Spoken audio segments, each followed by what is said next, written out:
கர்த்தருக்கு ஸ்தோத்திரம். மத்தேயு எழுதின சுவிசேஷம் அதிகாரம் 28.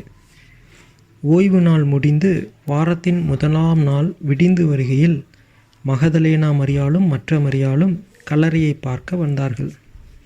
அப்பொழுது பூமி மிகவும் அதிரும்படி கர்த்தருடைய தூதன் வானத்திலிருந்து இறங்கி வந்து வாசலில் இருந்த கல்லை புரட்டி தள்ளி அதன் மேல் உட்கார்ந்தான். அவனுடைய ரூபம் மின்னல் போலவும் அவனுடைய வஸ்திரம் உறைந்த மலையைப் போல வெண்மையாகவும் இருந்தது. காவலாளர்கள் அவனுக்கு பயந்ததினால் திடுக்கிட்டு செத்தவர்கள் போலானார்கள். தூதன் அந்த ஸ்திரீகளை நோக்கி, நீங்கள் பயப்படாதிருங்கள், சிலுவையில் அறையப்பட்ட இயேசுவை தேடுகிறீர்கள் என்று அறிவேன். அவர் இங்கே இல்லை, தாம் சொன்னபடியே உயிர்த்தெழுந்தார். கர்த்தரை வைத்த இடத்தை வந்து பாருங்கள். சீக்கிரமாய் போய் அவர் மரித்தோரிலிருந்து எழுந்தார் என்று அவருடைய சீஷர்களுக்கு சொல்லுங்கள். அவர் உங்களுக்கு முன்னே கலிலேயாவுக்கு போகிறார், அங்கே அவரை காண்பீர்கள். இதோ உங்களுக்கு சொன்னேன் என்றான். அவர்கள் பயத்தோடும் மகா சந்தோஷத்தோடும் கல்லறையை விட்டு சீக்கிரமாய் புறப்பட்டு அவருடைய சீஷர்களுக்கு அறிவிக்க ஓடினார்கள். அவர்கள் அவருடைய சீஷர்களுக்கு அறிவிக்கப் போகிறபோது இயேசுதாமே அவர்களுக்கு எதிர்பட்டு வாழ்க என்றார். அவர்கள் கிட்ட வந்து அவர் பாதங்களை தழுவி அவரை பணிந்து கொண்டார்கள்.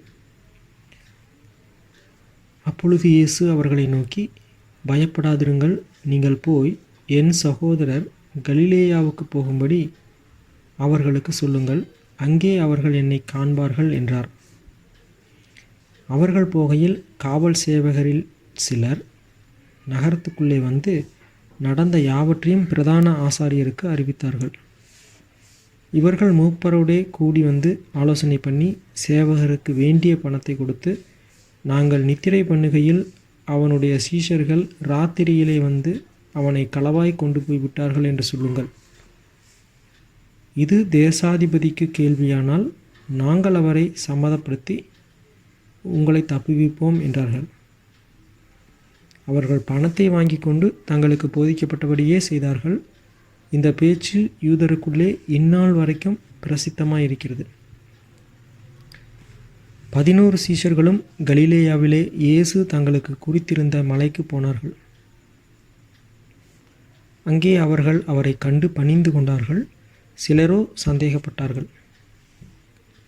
அப்பொழுது இயேசு சமீபத்தில் வந்து அவர்களை நோக்கி, வானத்திலும் பூமியிலும் சகல அதிகாரமும் எனக்கு கொடுக்கப்பட்டிருக்கிறது. ஆகையால் நீங்கள் புறப்பட்டு போய் சகல ஜாதிகளையும் சீஷராக்கி பிதா குமாரன் பரிசுத்த ஆவியின் நாமத்திலே அவர்களுக்கு ஞானஸ்நானம் கொடுத்து, நான் உங்களுக்கு கட்டளையிட்ட யாவையும் அவர்கள் கைக்கொள்ளும்படி அவர்களுக்கு உபதேசம் பண்ணுங்கள். இதோ உலகத்தின் முடிவு பரியந்தம் சகல நாட்களிலும் நான் உங்களுடனே கூட இருக்கிறேன் என்றார். ஆமேன். அல்லேலூயா. ஆமேன்.